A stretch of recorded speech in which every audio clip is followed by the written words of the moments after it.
Jure Vajce, moje ime, danes vam bom probal nekaj povedati o potresih. To je slika, ki sem jo prvo dobil, ko sem napisal artikel v Google, in to je nekako tisto, kar ljudje pod potresi nekako si predstavljamo in kup ruševin, pač pa neko tako katastrofo. No in ravno zaradi tega so ljudje že dolgo nazaj v bistvu imeli željo, da bi nekako potrese probali nekako zaznavati, oziroma da bi nekako kaj več vedeli o njih.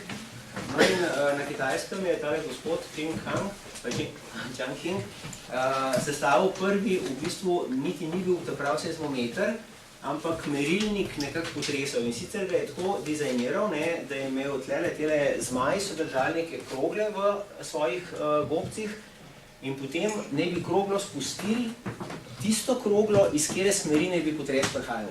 Se pravi, če je potres prihajal iz severa, potem je ta severna zmajeva glava spustila kroglo in je krogla padla dol v tole žabo spodaj, malo je zazvončklal in potem so vedeli, odkot je bil potres.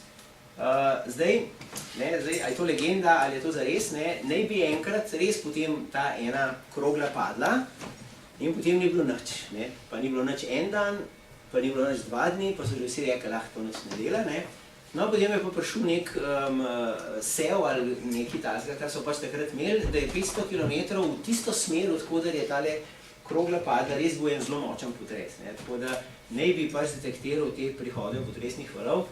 Kako točno je naprava delovala, tega ne vem, je pa vsekakor za tiste čase bilo to vseeno zelo koristna informacija, ker če bi verjeli temu, če je cesar vedel, z kjere strani je potres bil, je vedel, kamor je poslati recimo kakšno pomoč ali karkoli, da je vsaj toliko vedel. No, prvi pravi merilniki so pa potem šele 1700 ali pa 1800 let kasneje nastali. Kaj bomo danes pogledali? Najprej bom pač vendarle povedal nekaj o potresih, kako jih opišemo, kaj so te značilnosti, ki jih lahko povemo. Recimo, velikost potresa, učinki je zelo na kratko. Pol bom probal malo več povedati o teh, kakšne vrste valovi se razvijajo takrat, kadar se potres zgodi, to je tisto, kar mi zares zaznavamo.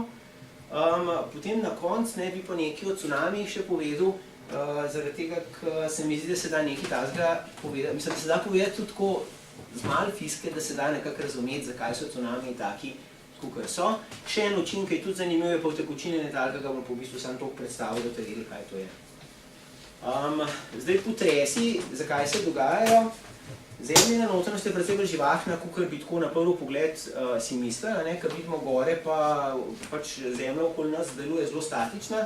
V resnici se pa znotraj zemlje pretaka toplota iz notranjosti proti površju in se dogajajo tako imenovani konvekcijski tokovi se vzpostavijo in te tokovi, tako kot v vreli vodi, recimo, če gledate v lonec, vidite, da se malo voda premika, te tokovi vlečejo te trdne skorje, sprav plošče, ki plavajo nekako na vrhu in tam, kjer te plošče med sabo potem zaradi različnih tokov recimo trkajo ali pa grejo narazen, tam se pa potem dogajajo v glavnem potresi. To se pravi, kaj zdaj potres je?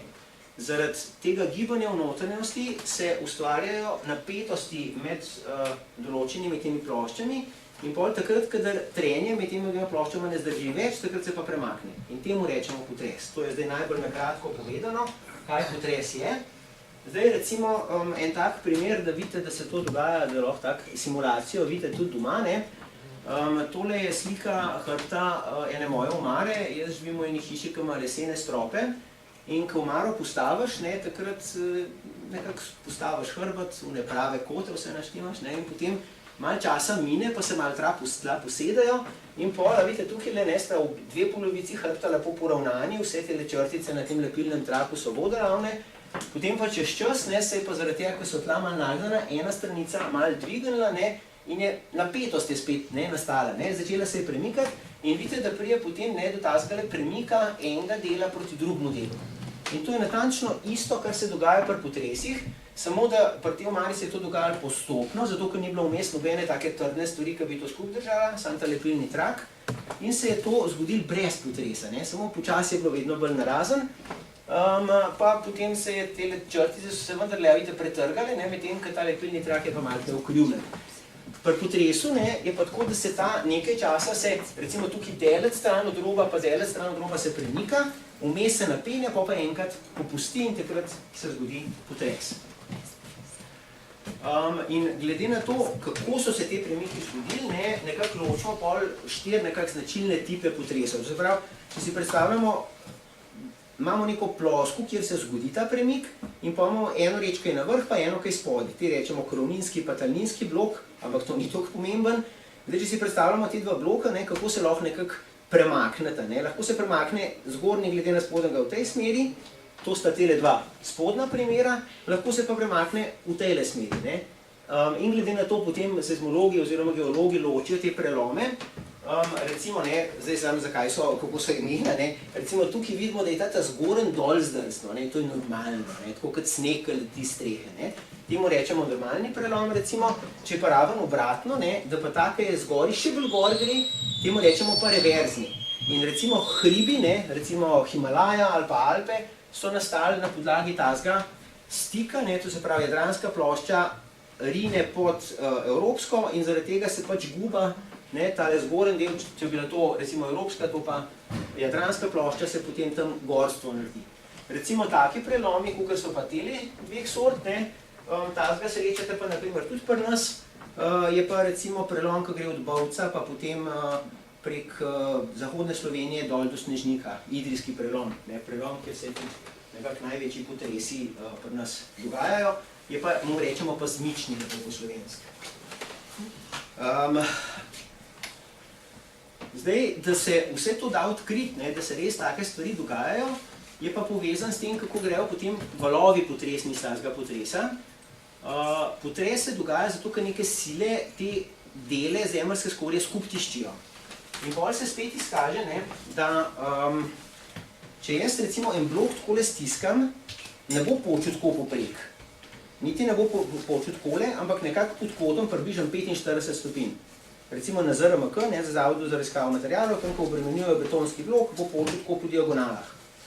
No in recimo tukajle, tale kroglica nekako nakazuje to reč. Se pravi, tukaj sta tele dva T-ja, nekako sile skupaj tiščijo, prelom se pa nekako potem ustvari, če je to cela skala, če še ni preloma, takole približam pod kotom 45. In zdaj, kako se lahko zmanjša ta napetost? To, ker to skupaj pride, si lahko predstavljamo, če bi imeli jabolko, pa bi ga dali na dvakrat prerezati takole pod pravim kotom, da imate 4 krhlje.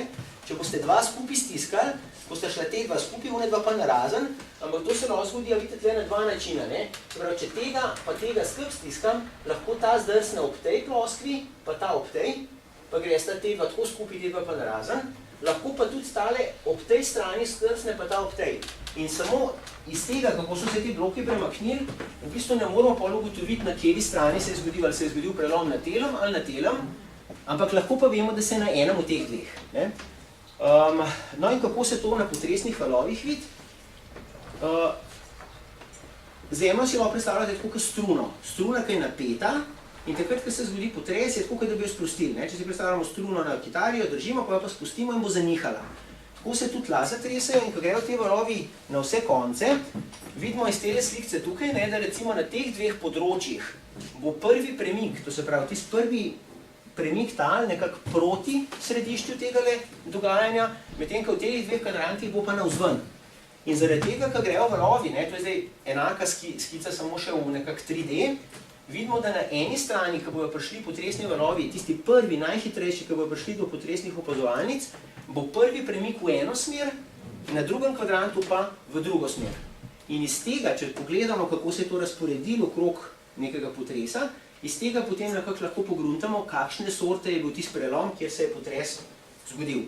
To se pravi, tako zvemo, kakšen je bil, temu rečemo, žariščni mehanizem, da pravi, kaj se je zares noter v potresu dogajalo. Več ne bom o tem, bom še na potresne valove se pol vrnil, malo kasneje. Zdaj pa dve, poleg tega, kje je bil potres, nas vedno še zanimajo tudi, kolikšen je bil, koliko močen je bil. In v zvezi s tem je nekako tisto merilo, ki je najbolj tako fizikalno, koliko energije se je sprostili. Se pravi, ta elastična energija, ki je bila s tem, ko se je skorja deformirala nakopičena, tako kot napeta vzmet, se je sprostila in koliko te energije se je sprostil, to je tisto, kar nas zanima. To je ena taka, bi rekel, napove o tem potresu nekaj. No in zgodovinsko je Richter je prvi v bistvu to zares z merilnimi inštrumenti probal oceniti, in je nekako takole razmišljal. Če jaz beležim, kako se tla trese ob nekem potresu, in če zabeležim na neki oddaljenosti nek potres, pa moj instrument nariše eno takole krivuljo, vidim nekje, kakšne so bile največji odmiki, kakšne so bile največje amplitude na tem mojem instrumentu. In zdaj, če čez 3 dni zmerim jaz en potres, ki je bil enak daleč, pa je imel te amplitude na instrumentu bistveno večje, bo pa sklepal, da je bil bistveno močnejši. Po drugi strani, če pa vzamem recimo potres, ki je bil bolj daleč stran, pa vidim, da je imel enake amplitude, kot ta moj, ki sem ga prvi dan ocenil, bom pa tudi lahko rekel, da je bil močnejši. A ne, ker je bil bolj daleč, pa sem jaz zmeril enako amplitudo, kot za onega, ki je bil bližji. No in na ta način je nekako upeljal tako imenovano magnitudo. Zdaj, zakaj se temu reče magnituda? Malo je po analogiji z astronomijo, tam veste, da gledajo zvezde, pa rečejo, koliko svetijo. Bistvo je pa to, da so te razlike v amplitudah, koliko velike so amplitude, če je potres recimo blizu, če je daleč, če je bolj močen, če je manj močen, zelo velike. In če bi te številke res v teh milimetrih, če hočete, ki jih učitamo na nekem instrumentu ali pa kaj takega, govorili, bi bile zelo velikanske številke. Enkrat bi bilo 1, enkrat bi bilo 100 000, enkrat bi bilo 5 milijonov, in to je težko si predstavljati. Zato je naredil logaritemsko skalo. Logaritemska skala pomeni, da vzamete logaritem, poznamo to, ali kaj v bistvu to pomeni, bom raj probal opisati. Se pravi, skala je logaritemska, kar pomeni, da če rečem, da je neka magnituda, pa če je potres potem, ko smo za njega določili, da je magnituda za 1 večja, se pravi, če je razlika med dvema magnitudama 1, to ne pomeni, da je recimo ta drug potres, ki ima večjo magnitudo, za ne vem, 100 džulov več energije sprožil ali pa 1000, ampak pomeni, če je tole M2 minus M1, da je energija 2 približno 31 krat energija 1. Se pravi, to je faktor v energiji. Se pravi, vsakič, ki je magnituda za 1 večja, pomeni, da se je sprostila energija, ki je za en faktor večja, in ta faktor se je pač nekako izkaže, da je 31. Kaj zdaj to pomeni? Če imam jaz magnitudo, ki je za 2 različna, potem pomeni, recimo, da imam tlele, da je to M3, minus M1. Koliko je pol ta E3 glede na E1? Za 1, če bi tle vmes imeli še eno, da bi bil za 1 razlike, bi bilo 31 krat več. Ampak tale je pa od te dvojke še za 31 krat več. To pomeni, da je tukaj 31 na kvadrat, kar je približno 1000. Se pravi, to pomeni, da če je magnituda za 2 večja, je že 1000 krat več energije se sprostil. To se pravi, zelo velik razpon imamo tega, ko se dogajajo stvari v Zemlji. In v tem smislu je nekako na vsakem področju, kjer se potresi dogajajo, tako geološko zares pomemben samo najmočnejši. Ki se lahko zares zgodi najmočnejši. Sam da danes zdaj primerjavo. Recimo leta 1998 je bil potres v Bovcu. Če se kdo spomni, magnituda je bila 5,6.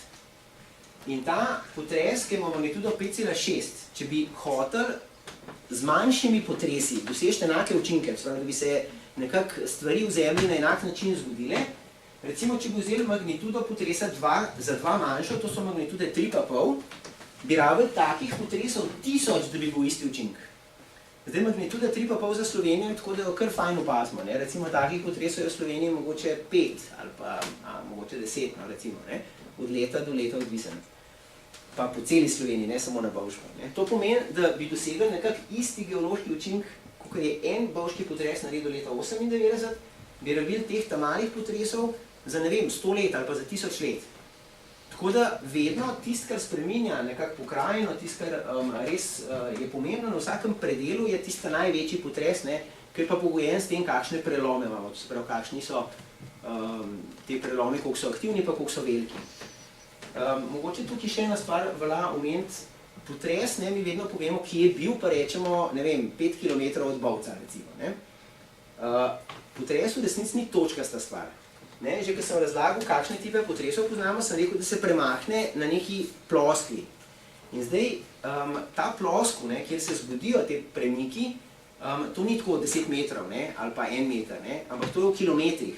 Recimo za bovški potres smo nekako ocenili, da je plosko, na kjer se je zgodil premik, da je bilo okoli 6 km krat 10 km, premik enega bloka glede na drugega je v povprečju okoli 20 cm. Potem je bil magnitude 5,5. Da si pa lahko misliti, da če vzamemo magnitudo 6,5 ali pa 7,5, ali pa tako kot so najmočnejši potresi, tam preko 9, tam se premikajo bloki en glede na drugega na področju, ki je recimo 100 km krat 500 km, pa premiki so v metrih seveda, ne v centimetrih. Tako da to so res, in zato, da vse te skale lahko, zato je magnituda merjena v logaritemski skali, in to je tisto, kar nam nekako karakterizira en potres. No, druga mera, še tole, zdaj, da bomo malo te energije videli, tole so zdaj nekako skala, kjer imamo, na eni strani imamo nekako magnitudo, na drugi strani imamo energijo v nekih enotah, ki itak nič ne pomeni, neke tone eksploziva. Potem imamo pa širina tega grafa, nekako pove, koliko takih potresov se recimo zgodi v enem letu. Tukaj pa so še posamezni dogodki, taki bolj posebni, recimo izpostavljeni. To je bilo pred letom 2004, zaradi tega sta bila takrat najmočnejša dva zabeležena potresa, en v Čilu pa ena Aljaski. Zdaj tema dvema se pridružuje še potres leta 2004 pri Sumatri, ki ima tudi magnitudo, nekje 9,5 približen.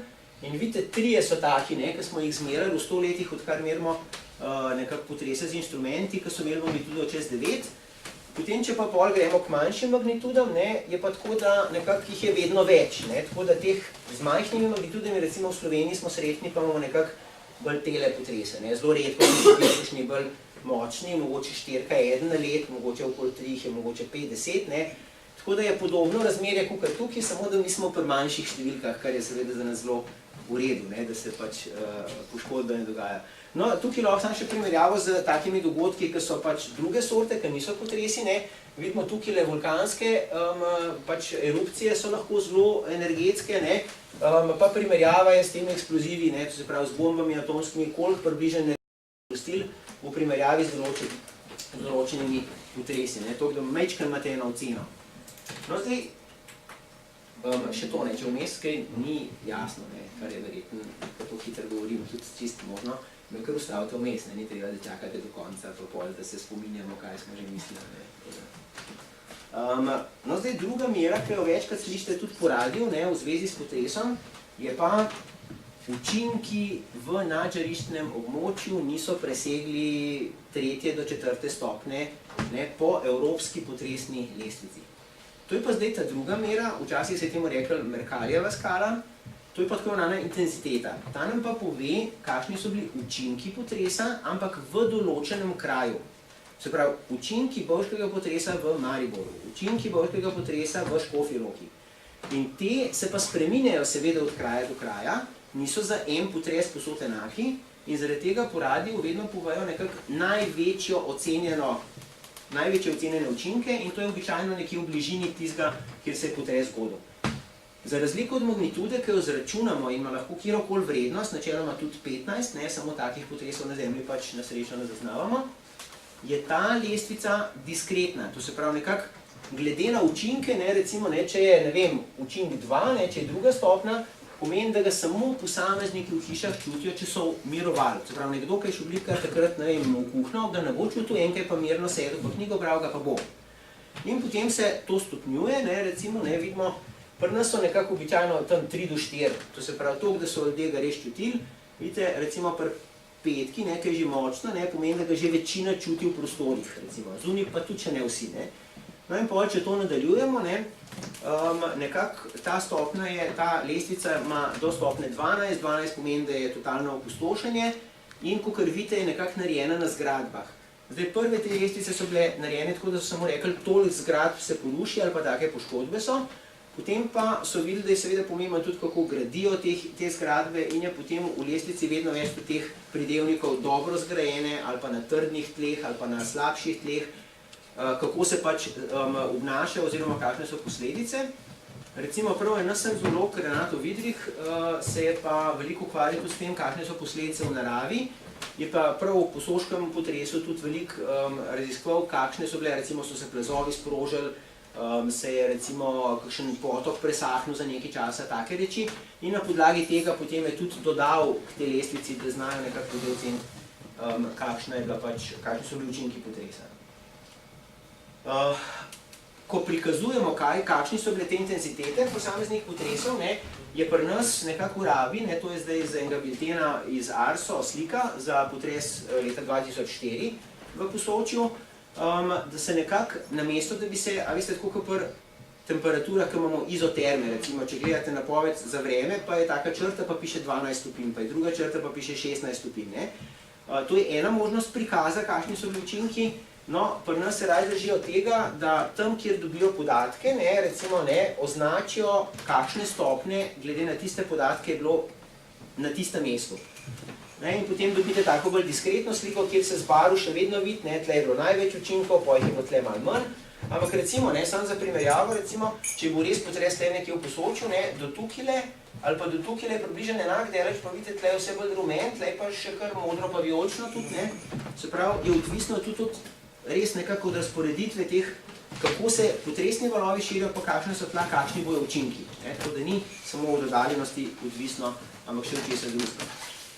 Tisto, kar bi je želel, da si vi zapomnite, da boste pač nekako vedeli, je to, da intenziteta je nekaj, kar je odvisno od kraja, in seveda potres na Sumatri je imel v Sloveniji intenziteto 1, ker ga nihče ni čutil, razen inštrumentov, čeprav je bil toliko močen. Magnituda je pa tista, ki jo pripišemo res potresu in ima pač neko vrednost za nek potres, tako kako je en velik, če pa bolj delik spri se nam pa manjši zdi. Zdaj, kako merimo potresne valove? Najbolj preprost, bi rekel, princip je to, da imamo nihalo in to nihalo se pol trese takrat, kadar je potres. To je tale slikca tukaj. Imamo utež na vzmeti, ta vzmet je pritrjena nekako na tla in zdaj si predstavljamo, če bi potres se zgodil, bi se tale tla zatresla in zaradi ustrajnosti bi tale utež se večkrat drugače obnašala in bi zanihala. Se pravi, pol, ko bi se tla zatresla, bi začela nihati. Zdaj težava, če bi imeli res tak seizmometer, je to, predstavljamo si, da bi se tla samo takole premaknila. Tale utež bi pač začela nihati in pol bi nihala, tako kot guncenca, če jo zagugamo. In to ni naš namen, mi hočemo res tako, kot so se tla tresla zmeriti.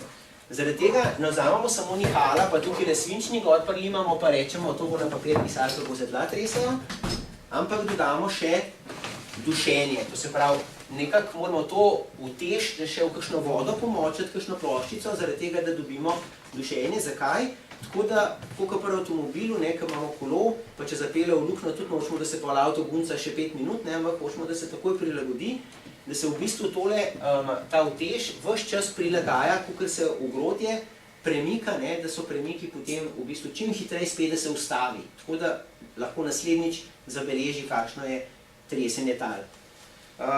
Mogoče še tole, to je pa slika recimo enega od inštrumentov zgolovca.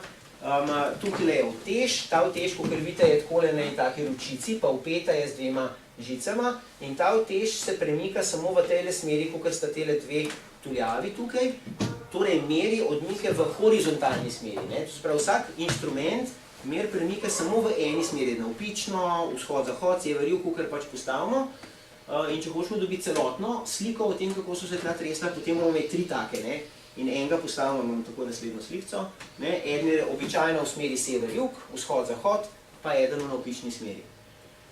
No in pol dobimo ta rezultat, seizmogram, to se pravi, kako so se tla tresla in iz tega potem nazaj sklepamo, kakšen je bil potres, kje se je zgodil in tako naprej. Tukaj imamo zdaj že telesne valove, to je naslednja reč, ki jo hočem povedati, oziroma o kjer hočem nekaj besed zgubiti. Osnovni valovi, ki se sprožijo pri enem potresu, so tako imenovani telesni valovi, rečemo jim pa telesni valovi zato, ker se širijo od potresa skozi zemljo na vse smeri. To je tako, kot če imate eno svečo, pa svet na vse smeri okoli sebe. To je tak iste sorte, bi rekel, princip. In te valovi, se izkaže, da so kljub temu, da so vsi taki, da grejo navzven, 2 sort. In sicer, če je to smer razširjenja valovanja, to se pravi, valovanje gre od tele točke proti tej, imamo potem 2 značilna načina nihanja in sicer lahko en delc niha tako, da se premika v smeri tega širjenja in tako mu rečemo longitudinalno, tak je recimo zvok. Zdaj, kaj jaz govorim, se naredijo noter zgoščine, razrečine, To je tukaj na tej slikci prikazano tako, da so ene te kockice malo stisnjene, pa spet raztegnjene, pa spet stisnjene. Druga možnost, če se valovanje širi v tej smeri, si pa predstavljate, če imamo vrv, če jaz tukaj zaniham, se bojo motne širile tako, da se bojo posamezni deli vrvi premikali pravokotno na smer širjenja. Se pravi, motnja gre v to smer, ampak sami deli grejo pa levo, desno ali pa gor dol. Takim rečemo pa transverzalno, to je pa na tej slikci prikazan. To, kar se recimo lepo vidi, je, da če imamo transverzalno valovanje, vidite, da so te kvadratki vsi približno enako veliki. Za razliko od teh, ki so bili eni stisnjeni, eni pa razširjeni. In zaradi tega, ker so te vsi približno enako veliki, ker se premikajo samo en glede na drugega, tako malo se zamikajo, so sile, ki so tukaj noter potrebne med tem dogajanjem, manjše kot tukaj. In zaradi tega, ker imamo isto maso, ki jo moramo premikati, ampak so tukaj sile večje, se ta motnja širi hitreje. In zato se longitudinalni valovi skozi Zemljo širijo hitreje kot transverzalni in zato so jih zgodovinsko poimenovali primarni, ker so prvi prišli do kamorkoli, kjer so že opazovali, te so prišli pa naslednji. Zdaj se lahko tukaj sam za hip se bom vrnil na tole slikce. Ops, pardon, da sem vam vse pokazal, da ste šli kar domov.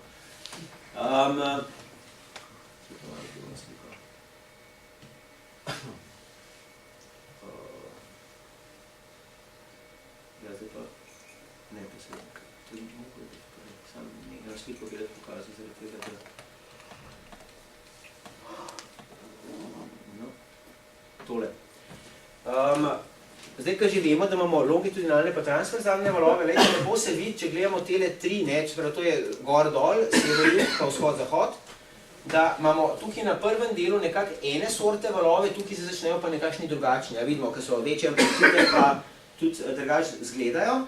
No in tele ta prvi so tako imenovani primarni, medtem ka teli, ki so kasneje prišli, so pa te transverzalni sekundarni.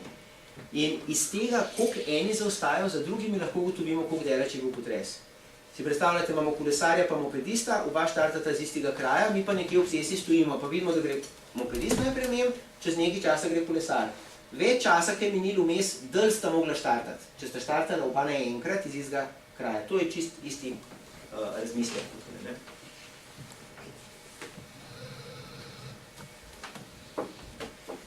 Takole, zdaj pa... Ja, torej, telesni valovi, kot sem rekel, jih imamo dveh telih vrst in pač potujejo skozi Zemljo. Kaj se pa pol zgodi? Če je potres malo bolj plitu, potem se pa poleg teh valov, ki se nekako v telem delu tega seizmograma nekako pojavljajo, vidite, da se tle pojavijo še ene skupine valov, ki imajo zelo velike amplitude glede na une. In to so pa tako imenovani površinski valovi. Zdaj, kaj so površinski valovi, bom probal pa zdaj razložiti. Telesni valovi smo rekli, če imamo žarišče, grejo na vse smeri stran in se širijo skozi prostor in grejo lahko v poljubno smer. To so navadni telesni valovi. Tudi zvok, ki zdaj jaz govorim, je take sorte. Površinski val pa vsi poznate z morja. Če gledate, recimo, valove na morski gladini, to so površinski valovi. Se pravi, te valovi se pa širijo vzporedno z gladino, se pravi, grejo iz tistega mesta, ki kamen vržete, recimo samo na vse strani naokrog, ampak ne grejo nič v vodo ali pa v zrak, ampak samo v smeri vzdolž gladine se širijo. Če gledate pa, kaj se dogaja z enim samim delčkom, recimo prav na morju, če je tam ena smet na morju, boste videli, kaj se z njo dogaja. Malo gre gor dol, pa mogoče mečka naprej nazaj, tako da eno tako elipso mogoče opisuje, ampak samo valovanje gre pa samo v smeri vzporedno z gladino. No in nekaj tazga se zgodi tudi pri potresnih valovih in sicer se to zgodi takrat, tale primer, ki je tukaj spodaj, bomo najlažje razumeli to. Telesni valovi, recimo ta črta, označuje smer, kako se telesni val širi. Ko pride iz recimo plašča v skorjo, tak telesni val, gre do površja in se odbije. Ko se odbije, deloma seveda gre tudi ven, ampak se odbije in ko spet pride do te meje, se zopet en del odbije. Torej dobimo valovanje, ki se takole odbija med obema mejama. In to valovanje, ki se odbija med dvema mejama, se v določenih pogojih sestavi skupaj tako, da dobimo v bistvu, če bi gledali sam, kaj se dogaja v tej navpični smeri, podobno situacijo, kako jo dobite, recimo, če imate vrv privezano, pa jo recimo takole nihate. Pol ne, če jaz recimo, če imam vrv, pa sam takole naredim. Bo šla ta motna tja, pa se bo odbila, pa bo šla nazaj. Si predstavljamo. Če pa jaz to raven prav delam, bo pa začela cela vrv nihati gor pa dol. Si predstavljate, ki skačejo pol, recimo, ne? Če bom pa malo hitrej delal, bo pa tako, da bo tukaj šla gor, pa tukaj le dol, ampak pa se bo pa tako zamenjala, bo tako nihala. No in temu rečemo stoječe valovanje. To se pravi, tisto valovanje, ki gre takole navzgor, pa tisto valovanje, ki se odbije navzdol, rečemo, da interferirata, se seštejeta in se vzpostavi v tej smeri stoječe valovanje. Stoječe, beseda pride ravno tega, ker ne potuje. In v navpični smeri ne dobimo nobenega potujočega valovanja, še vedno pa, če gledate to slikco, imamo neko komponento v vodoravni smeri, to se pravi, se valovanje širi v smeri vzporedno s površino. In to je tisto, čemu rečemo površinsko valovanje. Se pravi, ne da je prav na površini, je tudi lahko malo v globini, ampak smer razširjanja je pa vzporedna z površino. Medtem ko v globino se pa spreminja v resnici amplituda. Valovi na morju, to vsi dobro veste, na vrh so velike amplitude, ko greste v globino, so amplitude vedno manjše. Kaj naredijo podmornice, če na urje? Grejo 100 metrov pod gladino in tam je voda bistveno bolj mirna, kot je na gladini. No in to je zdaj en tip teh valov, ki se je vzpostavil, to je tale, ki je tukaj označen s to puščico, to se pravi, odmiki grejo samo nekako levo-desno. Ta drug tip, ta je imenovan Laverjevi valovi, po človeku, ki jih je nekako prvi analiziral. Ta drugi so pa tako imenovani Rayleighovi valovi, so pa čisto podobni tistemu na morju. To se pravi, tako se delci gibljajo, tako kot je tukaj nepokazan, s tem krogom, in z globino jim amplituda pojema. To se pravi, v globi, ko gremo, manjša je amplituda. Taki valovi se nekako razvijajo takrat, kadar so potresi dovolj blizu površja, pa morate biti že malo stran od potresa. Zakaj morate biti malo stran od potresa? Zaradi tega, da pride do tega, da se te valovi večkrat odbijajo, da pridejo od globine, pa se spet dol spustijo in pride do interference. Takole. No, s tem bom zdaj o valovih zaključil, zaradi tega, da bomo nekako v enem doglednem času prišli skozi vso tole menažerijo potresov. Zdaj pa še to, kar se tiče rušilnosti, se pravi, zakaj se stavbe rušijo, oziroma kako je zdaj to povezan z zgradbo, z tlemi pa s potresom. Najbrž vas ni treba posebej prepričevati, da če bo močnejši potres, je pač večja verjetnost, da se bo nekaj podarilo. Ampak to je ono, ki je nekako čisto očitno. Tisto, kar ni toliko očitno, je pa to, zakaj se ene stavbe recimo porušijo, ene ne, pa kaj je tisto ključno pri tem. In ključna beseda, saj za fizike, je tukaj resonanca. Če imamo mi nek objekt, potem bo ta objekt, če ga bomo malo zatresli, nihal sam od sebe. In bo nihal z neko frekvenco in tej frekvenci rečemo lastna frekvenca. Vsi poznate ono nitno nihalo, ki pol takole lahko niha v uri. Ima eno lastno frekvenco in ta frekvenca je nekako tista, ki omogoča, da ura natančno kaže čas. Če imate pa sestavljene objekte, tako kot so zgradbe, imajo pa več teh lastnih frekvenc, ampak še vedno so nekako z velikostjo stavbe nekako pogojene tiste ta najbolj značilne. No in če si predstavljamo recimo samo tole, glasbene vilce pa škatla je spodaj. Ta škatla spodaj je tako naštimana, da raven s tisto frekvenco, kot se tresajo te vilce, ki jih udarimo, so glede na dimenzije te škatle, tako da se lepo noter ujamajo, bi rekel, valovi in zaradi tega bo ta škatla nekako ojačala zvok. Zato bomo bolj slišali tresenje vilc. Če bi vzeli pa to škatlo malo drugačnih dimenzij, pa tega ne bi dosegli, ali pa če bi vzeli drugačne vilce. To se pravi, če so vilce in škatla med sabo usklajeni, bomo dobili velike amplitude. In čist enaka zgodba je, ko gledamo potrese pa zgradbe. Če bo nihanje tal podobno, kot je lastno nihanje zgradbe, bo zgradba nihala z velikimi amplitudami. In če niha z velikimi amplitudami, vsi vemo, da če beton pač premikamo za milimeter, sem bo vrel, če ga pa za meter, bo pa najbrž počul.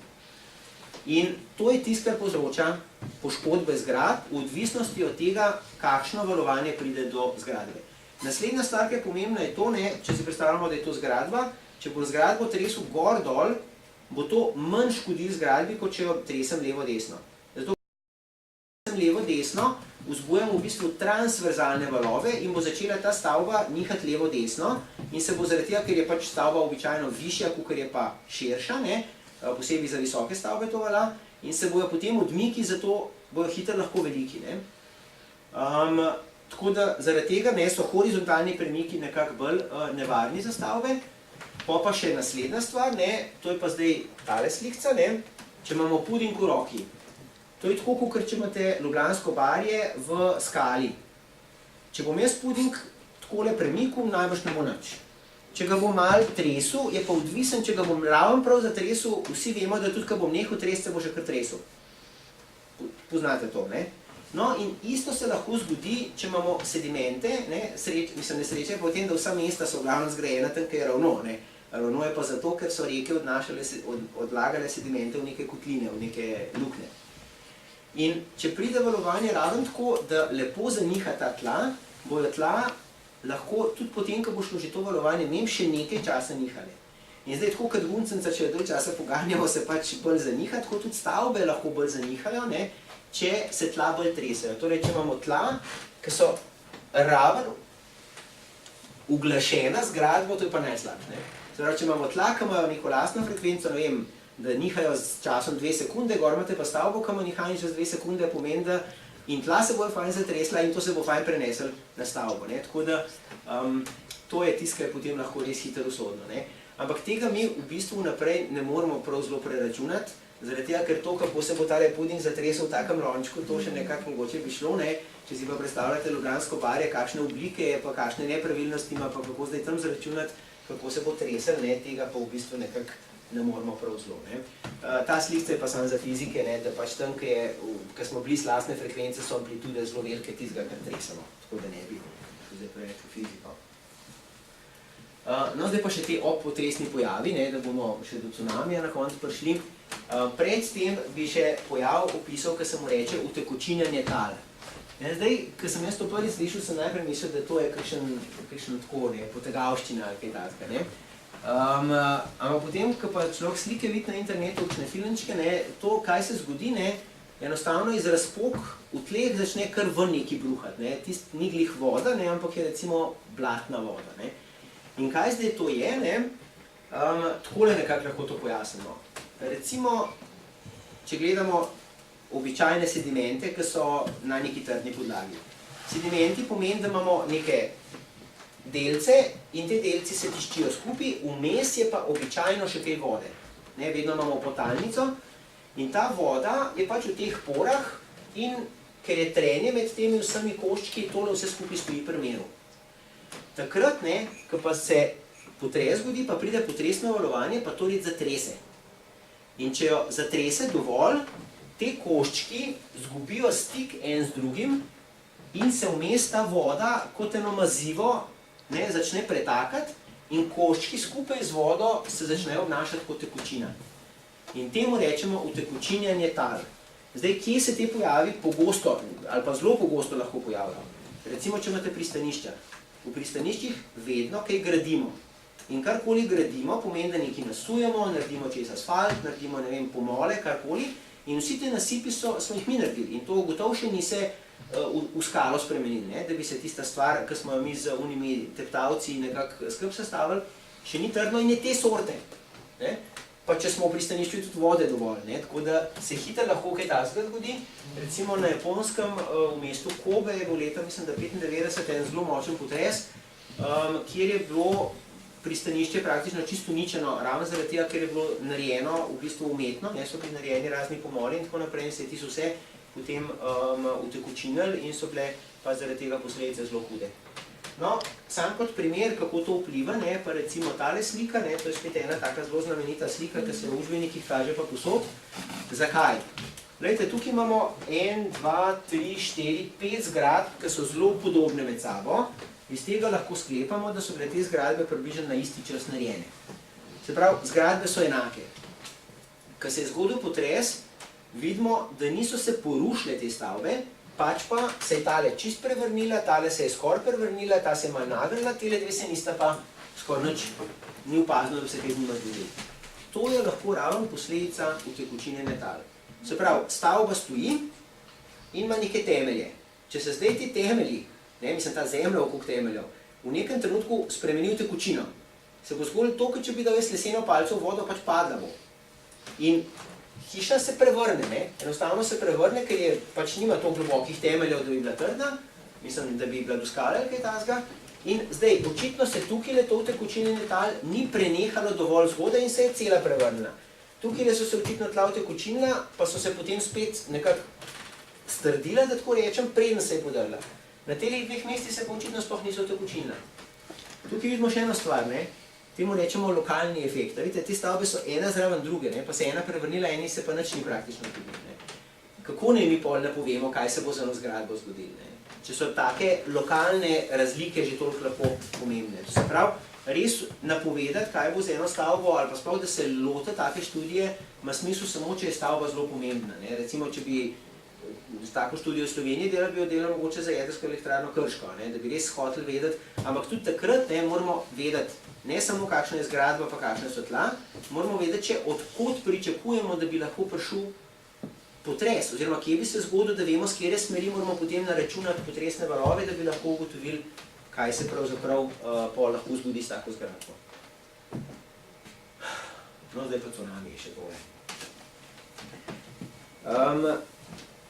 Ta slika je z enciklopedije Britannica, tako da mislim, da je še kar v redu. Ker običajno so slike cunamijo vse bolj tako, tisto, kar je narisan. Torej, kaj zdaj je cunami zelo po tej sliki? Neko valovanje, ki ga potres sproži na odprtem morju, in to valovanje, ki pride do obale, dobi zelo velike amplitude. To je najbolj tako, bi rekel, laikno povedan, kaj je cunami. Zdaj pa, tam imamo že napisano, tistole niti ni stavk, ocean kot plitvo morje. To je ključno za razumevanje, kaj pomeni cunami. Ko dela valove na morju veter, to je tisto, kar običajno poznamo, koliko so recimo te valovi veliki? Veliki, zdaj bi bila lahko tako vprašala, mislim v dolžino ali v višino, ampak se lahko boje poveste. Na odprtem morju, recimo na oceanu, koliko so dolgi te valovi? 1 meter? Precej več. Precej več. 10 metrov? Še več. 200-300 metrov, ne? Koliko je pa ocean globok? Odvisno. 5 je zelo dobra ocena, 6 je redko. Mislim, da je eden od teh dveh atlantskih pa tihi, eden je 4, eden pa 5.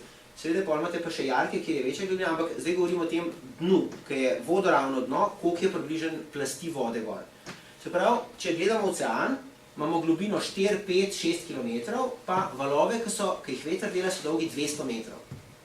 200 metrov je zdaj malo ali veliko v primerjavi 6 km? Malo. To pomeni, da vse, kar veter dela nekako na gladini. In to je tisto, kar sem rekel, tisto kroženje delcev, na gladini je največje, ko gremo v globino, je vedno manj. In izkaže se, da veter, ki je dosti več, kot kar par 100 metrov v globino, sploh ne more premešati vode. Tako da recimo tudi, ko se polet voda segreva, pa prije kakšen vihar, pa se premeša tako do globine 200-300 metrov. Se pravi, kar je 500 metrov pa globi, tisto, kar se na vrh dogaja z vetrom pa z vremenom, nič ne vpliva. Je skozi enak. To se pravi, tam je enaka temperatura, se nič med zimo pa poletjem ne spreminja pa nič. In te valovi, ki jih veter dela, rečemo, da so valovi, kot da bi bili v neskončnem morju. Se pravi, morje je to globoko, da je vse najgloboko 2 km, 5 km, ker je dogajanje čisto enako posod. Druga zgodba je pa, če smo v plitvem morju. Tukaj so te krožni delci. Kako se pa voda premika, če ste na eni taki lepi, peščeni, položni plaži, tisti, ki morate pol ure hoditi, da lahko zaplavate, in pride val. Kako se zdaj voda giblje, ko pride ta val? Smer gibanja vode, kakšna je? Tam na tistem plitvem delu, ko opazujete. Ja, ampak prv kam, če gledate, tam smo rekli na morju, voda takole dela. Zdaj pa bom narisal, vodoravno. Se pravi, če imamo plitvo morje, če je takole obala, pa pride voda, se bo tlele gor premikala v bistvu takole. Najprej bo pretekla dol, pa bo tekla dol, ampak vodoravno. Se pravi, vidimo čisto drugačen način gibanja, pa predvsem, če je plitvo morje, se premika po celi globini, a ne v plitvi vodi. Sej, če imate, ne bom zdaj primerov, da je iz gospodinstva, ampak tudi tam se to da videti. Če to zdaj probam pokazati na slikci, torej, kadar imamo globoko morje, takrat imamo valove, ki so nekako na površju, pa imajo pa vedno manjšo amplitudo in se vse dogaja samo na površju. Takrat, kadar imamo pa cunami, je pa v bistvu glavna razlika to, da je ta valovna dolžina, se pravi, koliko dolgi so te valovi, bistveno večja od globine oceana in se v bistvu ocean obnaša tako, kot to plitvo morje, kadar smo mi na peščeni plaži, pri navadnih valovih.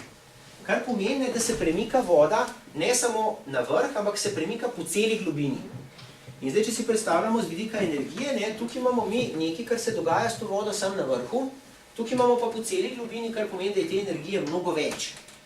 In seveda, ker jo je mnogo več, če potuje, ne, z valovanjem pa energija potuje, tako kot potuje od sonca energija z elektromagnetnim valovanjem do zemlje, potem pomeni, da ko bo ta energija prišla do obale, se bo ta kinetična energija, ker se premika vode, kam se lahko spremenja, edino potencialno, kar pomeni, da se voda začne dvigati.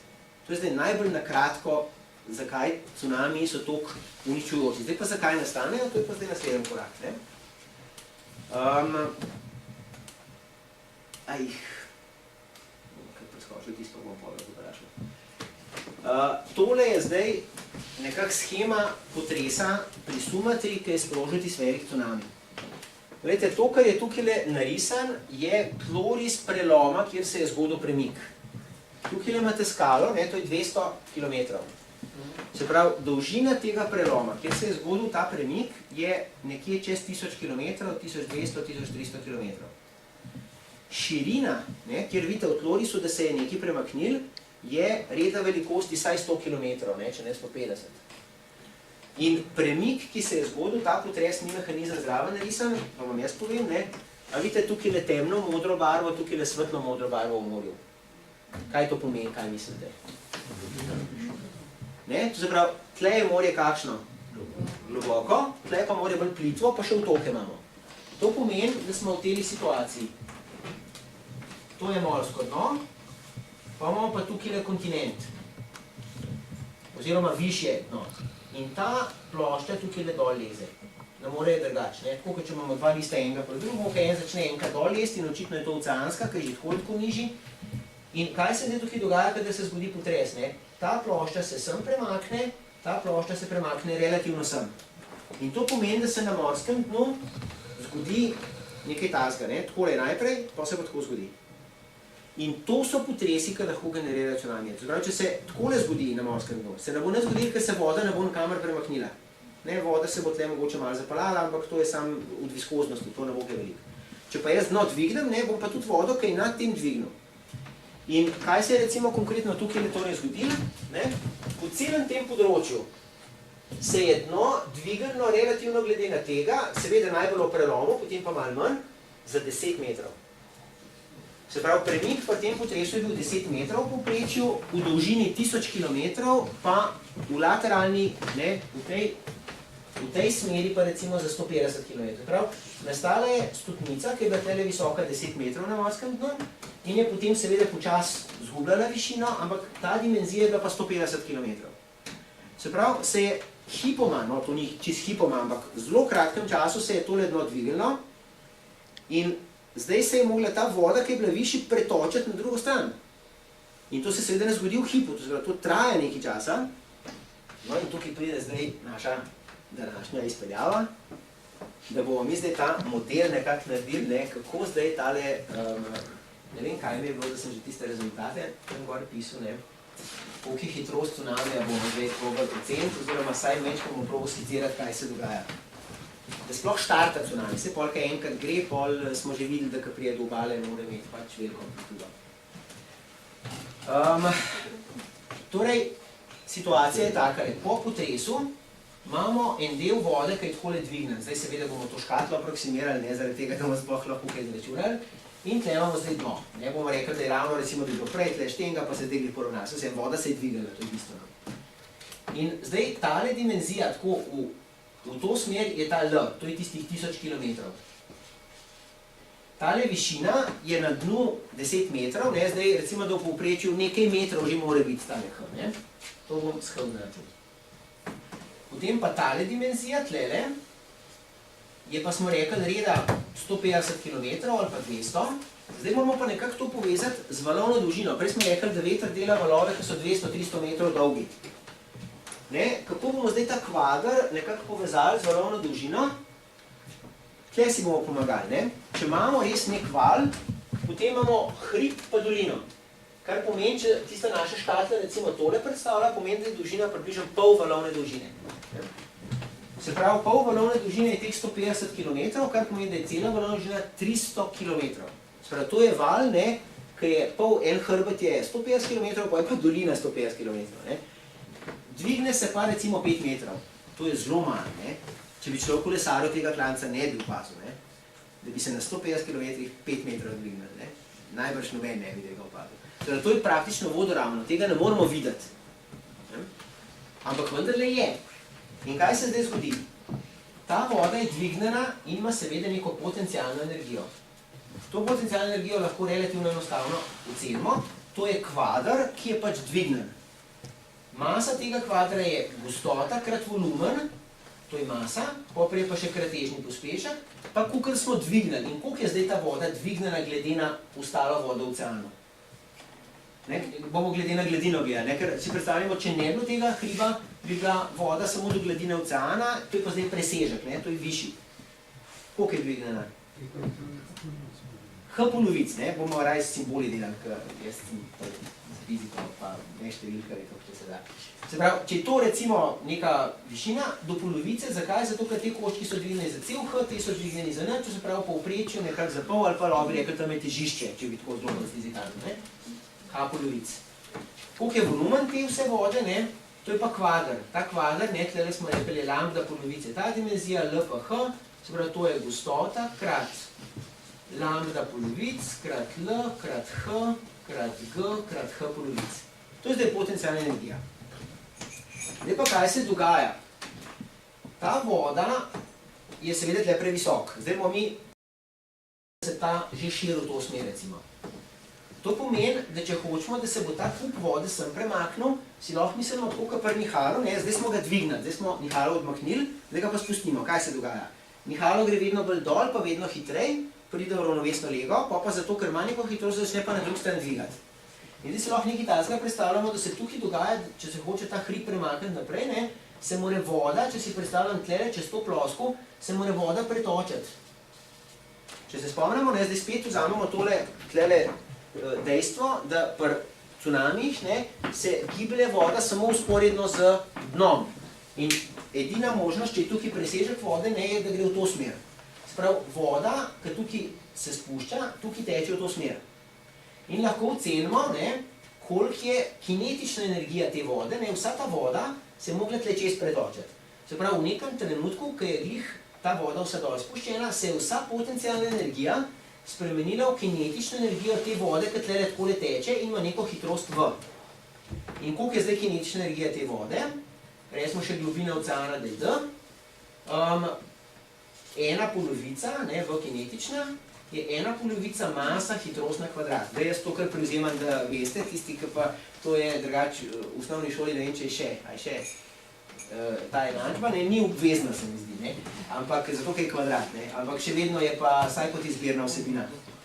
Vsi učitelji jo pa jemljajo, no, v redu, vse to. No, in zdaj, tale hitrost je pač V, tle je ena polovica M, tale M je spet gostota krat volumen, in dobimo še, koliko je kinetična energija. Zdaj pa jaz ne bom več naprej speljeval, zaradi tega, ker pač bi preveč časa porabil, bom sam pokazal, kako je pol tole naprej. To se pravi, potencialno energijo smo že zapisali tamle, zdaj na isti način zapišemo še kinetično, pa dobimo sveten izraz in v tistem trenutku, ko se je vsa ta voda ravno pretakala z največjo hitrostjo, imamo spodaj sam vodo, ki se giblje, pa poravnano dno, poravnano gladino, tako da potencialne energije ni več in je šla vsa ta potencialna energija v kinetično in iz tega ven dobimo eno zvezo med celim dvojim. Zdaj moramo pa sam še premisliti, kaj se pravzaprav, koliko vode se mora pretočiti, oziroma koliko časa se to dogaja. To je pa tukaj le spodaj napisan. Glejte, tale LH krat lambda polovico je ravno volumen vode. In v tistem trenutku, ko vsa voda sem ne teče, se je raven ves ta volumen pretočil. Koliko časa je to traja? Najprej to. To je raven tisti trenutek, ko smo prišli iz te skrajne lege do dol. Zdaj pa, če hočemo, da se še ta val premakne naprej, moramo iti pa še naprej. To je raven pol Nihaja. V pol Nihaja se bo vsa ta voda tle čez pretočila, pa se bo hrib tle pojavil. A je to nekako, zdaj to so ocene, ne, to zdaj pač, se pravi, čas je polovico mehanskega časa, to je tole, voda se giblje s hitrostjo v in voda gre čez kjer presek, ne, čez cev. Čez tale presek tle, ta presek je pa D visok, pa L, tak pravokotnik je, L je dolg, pa D je visok, se pravi, tole, ne, temu rečemo volumski tok, krat čas je ta volumen. No in iz te zveze dobimo pač, polka malo poenostavimo spet en izraz za hitrost delcev, za hitrost vode, in kad to dvoje združimo, dobimo, da je hitrost cunamija G krat D.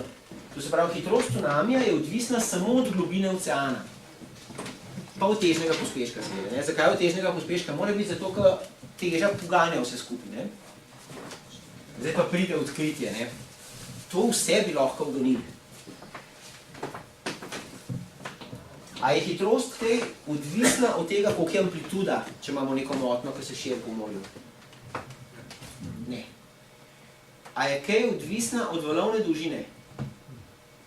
Se pravi, valovna dolžina pa frekvenca je povezana, to je tako, če bi jaz govoril bolj globoko ali pa bolj blizkajoče, da bi bila drugačna hitrost. Ni.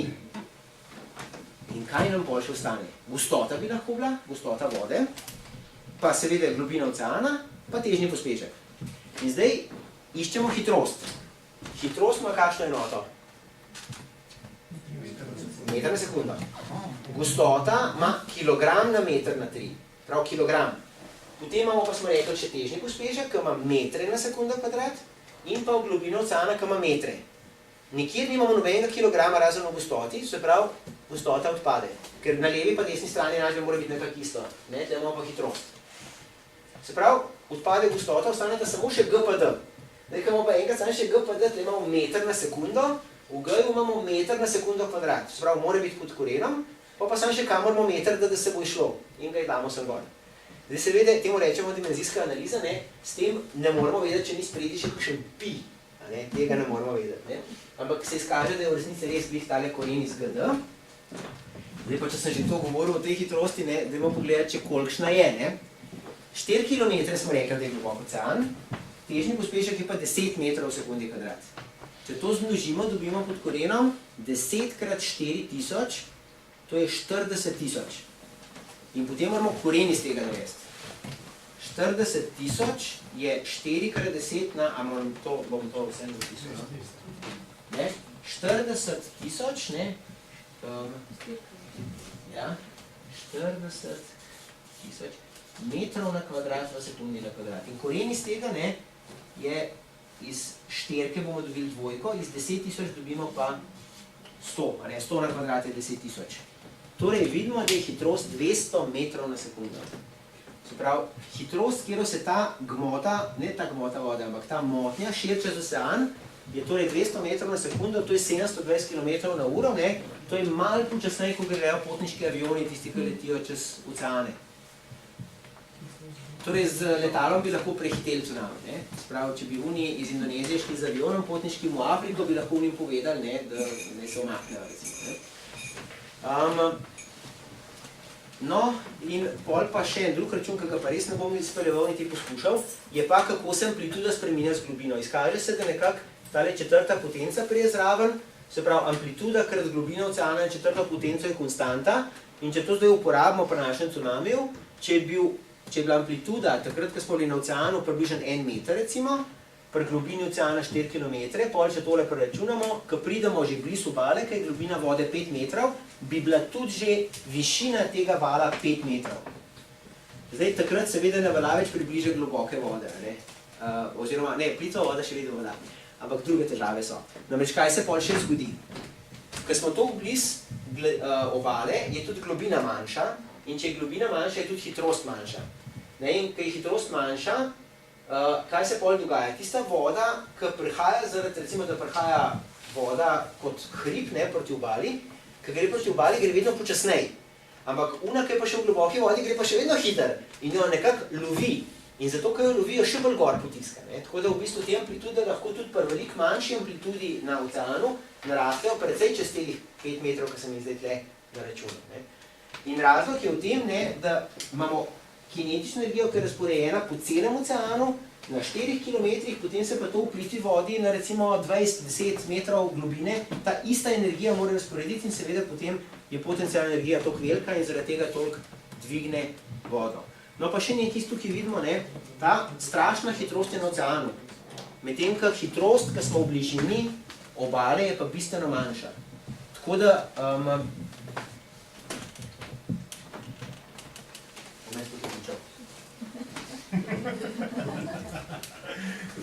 tale slikca, a je ta prava ali ni? Ni. Ta slika je montaža. Zakaj ne more biti ta prava? Zaradi tega, ker smo lepo povedali, da se hitrost, ki gremo v obali, zmanjša. In če bi hotel takole steno vode dobiti, bi mogla voda z veliko hitrostjo prijeti, da nekako ne bi imela časa, da bi se naredila taka stena vode. Prej pa nič, ne. Zdaj, če pogledajte si na YouTube kakšen filmček, kako je res tsunami, ki pride. To je tako, kot da bi plima prišla. Sam vedno višja je voda, vedno višja, pa tako, kot en val gre, samo, a ne, pri navadnem valu, ki butne v obalo, je tako preteče, pa odteče, ne. Ta pa ne, ta pa preteče, pa še preteka, ne. In zaradi tega pač nastane, ampak to je tako kot poplava. Sprav, ne, voda samo narašča, seveda dodatna težava je pa to, ne, če bi bila samo voda, bi še mogoče bilo veliko težav, ampak jih ne bi bilo toliko, kot jih je, ker voda sabo nos stvari. Avtomobile, pa dele hiš, pa vsega, in ti se pa bojo tako kaj naščetka, ne, ti se pa vse podre pred sabo, ne, ker ni samo voda, ampak je še ta voda, ki ima še kaj, da se opira v tist, ne, tako, kot bi z veslom šli ali pa z metlom, ne, še mogoče najbolj primerna primerjava. Čekaj, še eno res sem sam hotel, No, dobro, imate kakšno vprašanje, jaz sem mogel kaj spomnil, še eno res sem hotel povedati,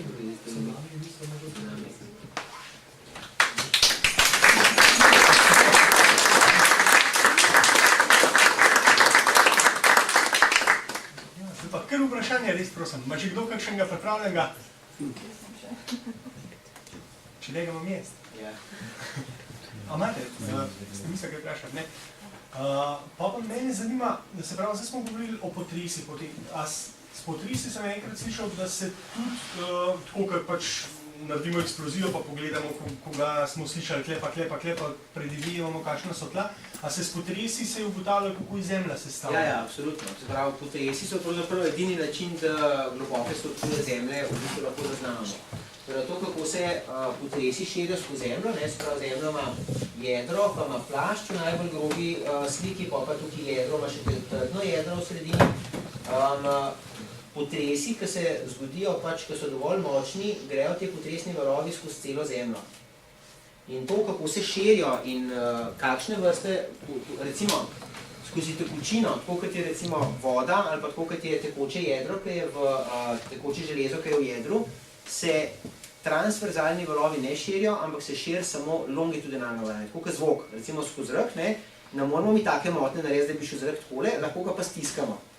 No in na podlagi tega raven, da se potresni valovi transverzalni skozi zunanji del jedra ne širijo, so dokazali, da je res tekoče. Se pravi, da je to jedro pač res, da je v tekočem agregatnem stanju. In da je potem, ker se tukaj not pa širijo te transverzalni valovi, da je notranji del pa trden. In prav tale zadnji del, mislim, da je ena nemška znanstvenica odkrila, zdaj pa ne bom se Lehmann, mislim, da se je pisala, ampak ne me držati za besedo, in to leta 36 šele, se pravi 1936, tako da struktura zemlje je bila šele v 20. stoletju odkrita, prej je bilo samo tako, da se je ugibali. In to je s potresnimi valovi, absolutno. Za kakšne plitvejše strukture, recimo tako, kot je naprimer, koliko je skorja debela, to je recimo 40 km, se pa dela res tako, da se z eksplozivi. Se pravi, se naredi na vsake, ne vem, 30 km se naredi vrtina, pa se da eksploziv noter, pa se razporedi senzorje, ki zaznavajo te valove, ki se odbijajo potem od raznih struktur in se potem v točno določenem času tisto sproži in se potem na senzorjih, ki so razporejeni samo za ta namen, odčita, kdaj so potresni valovi prišli in se z tega ugotovi, kje so meje med posameznimi strukturami. Recimo, če delajo pa kaj takega na Krškem polju, tam pri elektrarni, lahko vzamejo pa tudi na mesto eksploziva kar tak velik vibrator. To je pa avto, ki v bistvu ima kladu pod sabo in s tistim tolče v tla. Tako da pač enostavno trese tla in gledajo, kako se te valovi potem širijo in zaznavajo odboje od raznih struktur in s tem ugotavljajo, kako so plasti razporejene, ne? V bazenih recimo tako. To je za plitvejše strukture. Sem kamnine. Gledajo meje, ne? Ko imamo sedimente, pa imamo trdno skalo, pa ta trdna skala ima recimo, da je tukaj ne vem apnenc, pa tukaj nekaj drugega in te meje se potem odkrije, potem, ko se potresni valovi oziroma ti elastični valovi odbijajo od teh mej.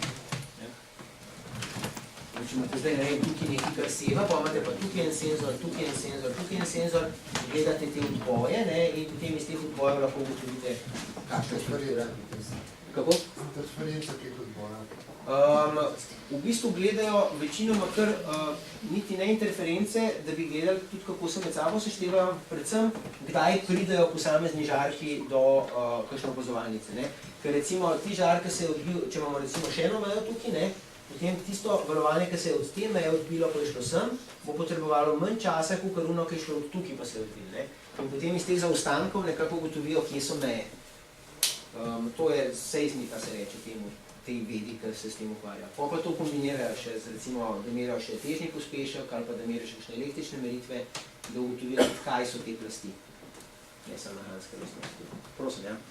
Kako se ugotovi, da je v Severni Koreji bil jedrski poskus in je potres? Ja, škoda, nimam one slikce, bom narisal. Zelo dobro vprašanje. Ravno zaradi jedrskih eksplozij se je seizmologija po drugi svetovni vojni izredno razvila. Zato, ker so vsi hoteli poslušati druge, a kaj kakšne eksplozije delajo ali ne. Imamo transverzalne pa longitudinalne valove. Če imamo potres, pomeni, da imamo dva bloka in se en premakne glede na drugega. To pomeni, da recimo valovanje, ki bo šlo v to smer, da se je prvi premik zgodil pravokotno na to. Torej bomo dobili valove, ki bojo transverzalni. Pri potresu se zaradi tega, ker imamo tak premik, velike energije odnesejo transverzalni valovi. To pomeni, če to lahko pokažem, mogoče vse, ker imam te slikce razne. Ja, to je glavni način, kako se loči. Bom šel kar na unga, ki smo ga lokalnega gledali, ker pri lokalnih potresih je to mogoče najbolj vidno. Takole, ne? To se pravi, to je zdaj slika potresa. Vidimo, da tele sekundarni transverzalni valovi imajo večje amplitude, kot pa primarni longitudinalni. Če imamo pa eksplozijo, kaj pomeni pa eksplozija? Mi damo nekam eksploziv in potem, ko raznese, gre vse smeri. Kar pomeni, da je prvi odmik navzven. Se pravi, pri potresu smo imeli premik v tole smer, medtem ko pri eksploziji, če je tukaj bil eksploziv, grejo pa vsi delci takole. In to je ista smer, kot je smer širjenja. Torej bomo dobili velike energije v obliki P-valov. In zato je tipično za eksplozije to, da najprej imate šum, pa imate pa zelo velike amplitude, pa tle zelo malo površinskih valov. In to se lepo vidi, sam nimam tistega zdaj sabo, prav neko jedrsko eksplozijo, pa en potres, približno isto daleč, pa potem na iste opazovalnici zabeleženo. In je pač tipična slika eksplozije je taka, potres je pa takole. Če se je tle nekje tudi začel. Tle ima malo, pa pol velik, tam ima pa najprej velik, pa pol malo. Tako recimo tudi mi ločimo, če v kakšnem kamnolomu kaj razstreljujejo. Se na seizmogramu vidi, prvič je samo na tistih opazovalnicah, ki so čez blizu, drugič se vidi zelo velik teh P-valov, pa ne to zelo velik S-valov. Tako da to tako ločimo. Ja. Tega čisto zadnjega so ugotovili tudi potem, da imajo Korejci poleg merjenja gibanja zemlje tudi gibanje zraka, če je eksplozija naredi tudi zračnega. Nadzemska, ne? Ja, to so podzemlja. Zračni dar je. Kaj? Ti poskusi so podzemlji. Kljub samo imela zračni dar, ker ja, je, še vedno je. Zaradi tega, ker prije to longitudinalno valovanje do površja, gre nekaj energije tudi v zrak. Ta prenos ni zelo učinkovit, tako da iz tal v zrak ali pa iz zrak v tal gre zelo malo, ampak en del pa gre. Tudi recimo, ko meteorit pade, ga običajno raznese na neki točki in raznese ga v zraku.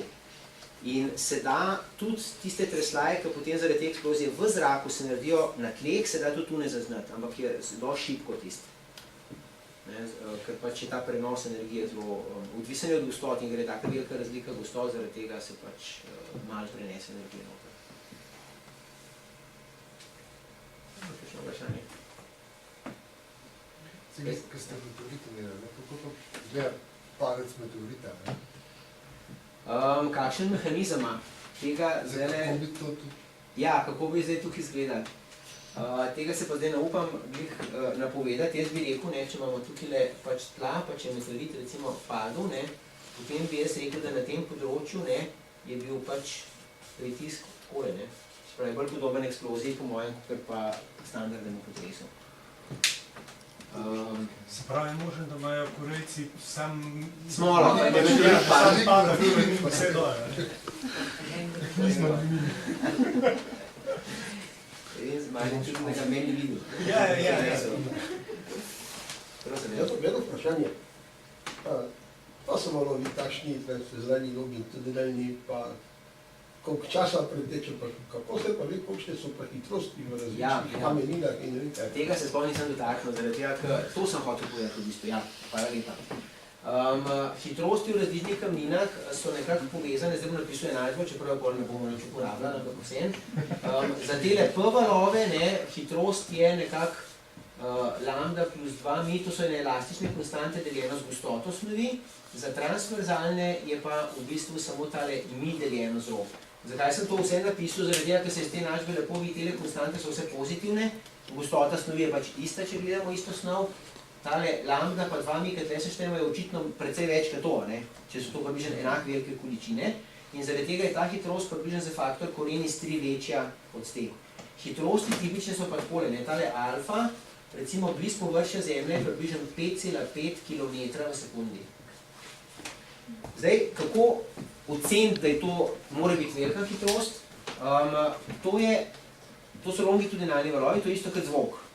Zvok se po zraku širi 300 metrov na sekundo, to nekako se v šoli pove pa tako. Se pravi, 3 sekunde za 1 kilometer, to vemo uno iz strela, veste, ko štejemo 1, 2, 3, pa to kilometrov stran brez strela. No, če se pa longitudinalno valovanje širi skozi vodo, je pa že hitrost 1500. Prav 1,5 km na sekundo je skozi vodo. S tem, da voda je še vedno precej bolj mehka, kot recimo granit ali pa apnenc, kar pomeni, da bo v apnencu bojo tele elastične konstante, to je v bistvu povedano s tem, koliko težko iztisniti snov. In voda je sicer težko stisniti, ampak kamen je pa še težji. In so tele elastične konstante precej velike, tako da čeprav je gostota večja, pridejo hitrosti recimo tam 5,5 recimo na površju, medtem ko v središču Zemlje so pa hitrosti tudi 12 km na sekundo. In zdaj, zakaj je to tako pomembno? Zaradi tega, ker sem že v tistem napovedniku za predavanje rekel, da cunami pa vendarle lahko imamo kakšen opozorilo in tako naprej. Se pravi, potresi potujejo reda 10 km na sekundo, potresni valovi. Kar pomeni, če se v Posočju zgodi potres, bojo potresni valovi do Ljubljane prišli v recimo 7 sekundah. Zdaj, v 7 sekundah vi ne morate kaj veliko narediti. Zdaj, tisti, ki rušijo, so te transverzalni. Tako da razlika med enimi pa drugimi, ta potres je bil že malo dol, vidite, te so prišli po 10 sekundah, te so prišli po 19 ali pa po 18, je 8 sekund časa. 8 sekund je premalo, da bi se evakuirali stavb. Ampak recimo na Japonskem, ki imajo dosti potresov, imajo avtomatiziran, da ko zaznajo te valove, se jim avtomatsko ustavijo vsi hitri vlaki, pa tudi določena dvigala v visokih stavbah. To se pravi, da ko pridejo te valovi, ki bolj zatresajo stvari, da so te stvari že v mirovanju. Gotov, če se vlak pelje ali pa če miruje, večja verjetnost, da se ne bo razgoril, če že miruje, kot če se pelje z veliko hitrostjo. Tako da to so načini, kako se pač na hiter da odzvati na potres, medtem kot cunami, smo pa rekli, imajo pa hitrost 200 metrov na sekundo. Se pravi, to je pa za faktor 10 počasnej. To se pravi, ko se zgodi tisti potres, recimo na Sumatri, potem potresni valovi, ki so seveda najbolj nevarni, mogoče še to lahko ja pokažem, potresni valovi, ki so najbolj nevarni v bližini, itak pridejo do kamer pridejo v parih sekundah. Se pravi, tam kaj veliko ne moramo pomagati v smislu, da bi ljudi evakuirali. Medtem, če gledamo pa, kje pa imamo zdaj to? Če gledamo pa cunamije, te se pa širijo čez ocean. Čakajte. Naprej, vse ne bilo naprej, ja. Mislil, da sam še računite na koncu. Tole, ne? Glede na to, kako je bil tale potres pozicioniran, ne, je bil na tem robu. In vidite, ko se je tole potresel, se je tsunami širil v to smer, pa se je širil v to smer. Zdaj, tisti del, ki je šel proti obali, tam ni bilo kaj veliko časa. 150 km, ne, pa če gre 700 na uro, je še vedno, to je par minut.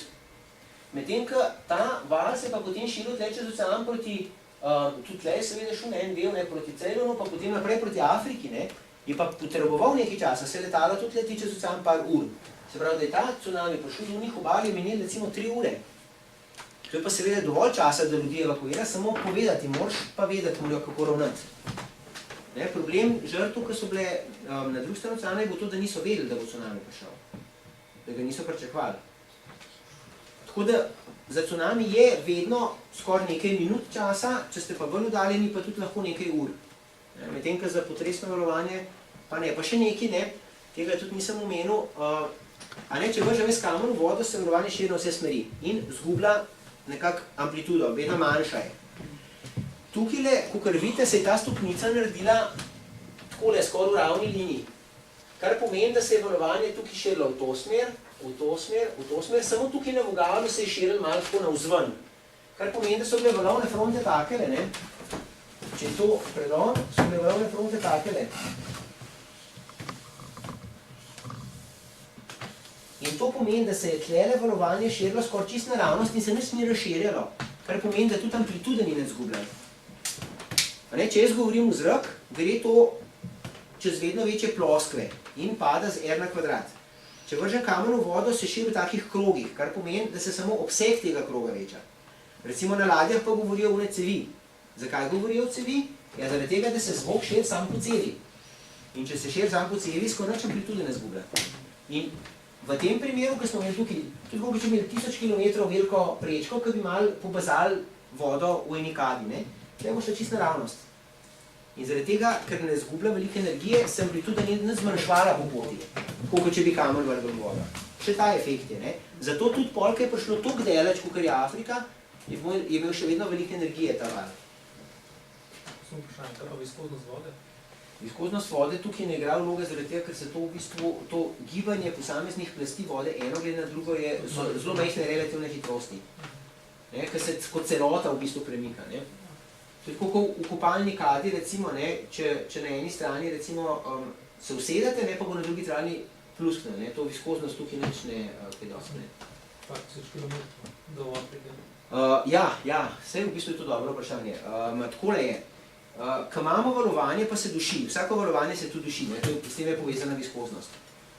Se izkaže nekako, da to, koliko energije se zgubi, je skoraj konstantno, če gledam, koliko energije se je zgubil glede na celotno energijo na valovno dolžino. Se pravi, koliko sem prepotoval glede na valovno dolžino. To se pravi, če jaz prepotujem veliko valovnih dolžin stran, sem lahko skoraj prepričan, da se bo veliko energije zgubil. Če sem šel malo valovnih dolžin stran, se pa to še ne bo zgodilo. In zdaj, če je valovna dolžina 300 km, pa če je razdalja 3000 km, je to samo 10 valovnih dolžin. Zdaj, kaj jaz govorim, ne, pa je valovna dolžina mikrometer ali pa 2, pol je to do vas, ne vem, 5000, ne. Razumete? Tako da tukaj ne, to dušenje je bistveno manjše. Spet sem se vmes spomnil, kaj sem napadal še povedati. No ne vem, vse mogoče me, da bo dosta. Če je že kakšno vprašanje, še nekaj v zvezi s telimi hitrostmi, kaj je viskoznost. Je še kakšno vprašanje? Ja, prej ste omenili, da ste računali ali da bi poskušali računati za nuklearko, potresni efekt. A ste za Ljubljano tudi? Jaz osebno tega nisem delal, ampak vem pa, da so določeni pač se ukvarjajo s takimi stvarmi, zdaj to delajo predvsem na gradbeni fakulteti, tam prav zgradbe gledajo, medtem ko na Arsu je pa, vem, da je bil en doktorat, kjer je kandidat v bistvu gledal odziv zgradb na nihanje tal za določene zgradbe. Ampak to je še vedno delo tako precej, kako ne rečem, pavšalno. Sprav, ni vzel neke konkretne zgradbe, pa konkretnega potresa, ampak je rekel, te zgradbe so toliko velike, to se pravi, imajo take približno lastne nihajne čase in pričakujemo, če bi se potres zgodil recimo v Posočju, da bo valovanje približno s takimi značilnostmi prišlo do Ljubljane, kaj se bo zgodilo s temi. Tako kot sem prej v pudinku omenil, dva efekta sta. Eno je to, da se sama tla lahko bolj tresajo, drugo je pa potem, kako je stavba glede na tla, kako sta te dve stvari med sabo usklajeni. In že z majhnim tresenjem lahko v bistvu ugotovite, kako so te lastne frekvence tal.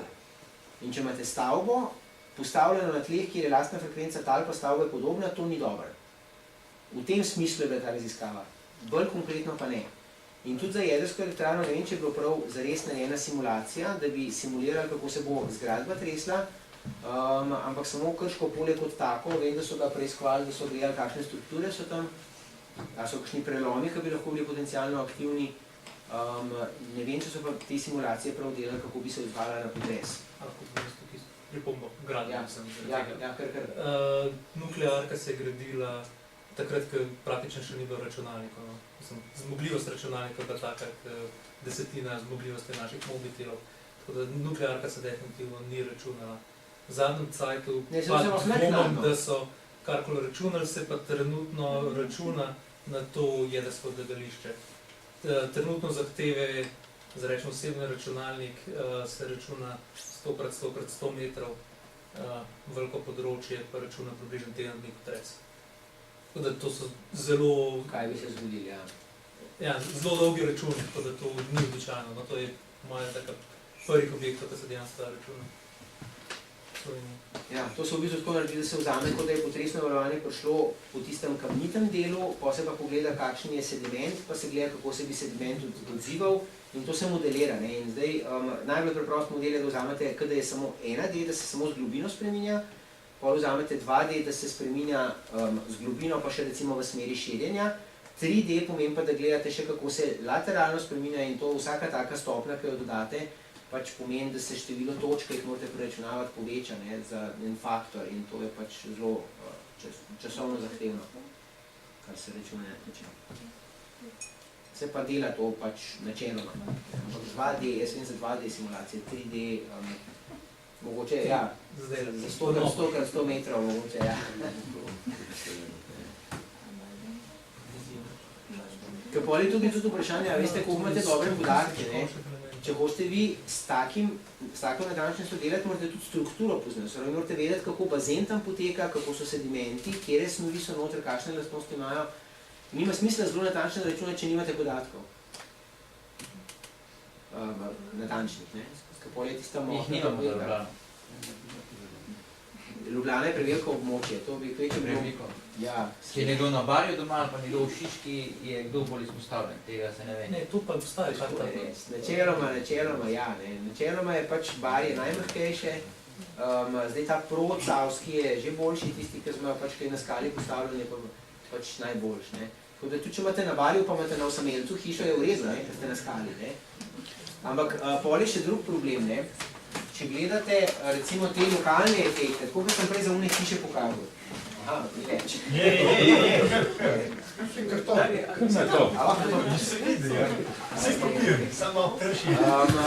Recimo, če imate obliko bazena, samo obliko bazena, da je recimo nek tak predel, pa da je to zdaj Barje, to je pa skala. Recimo, ko valovanje prihaja v to smer, recimo na tem delu, če prihajajo ravni valovi, da se širijo v to smer, se lahko zgodi, da se bojo raven tako odbili, da se bojo fokusirali v neko točko in bo tam zelo velika amplituda, tako kaleča.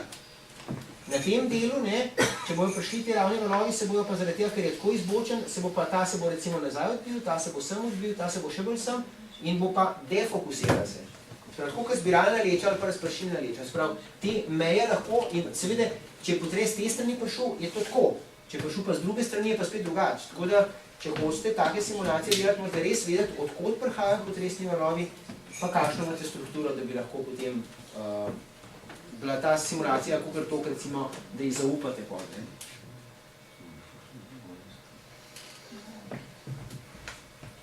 Še kakšno vprašanje mogoče? Drugače bi jaz prosil za en lep aplavz, pa mogoče pa...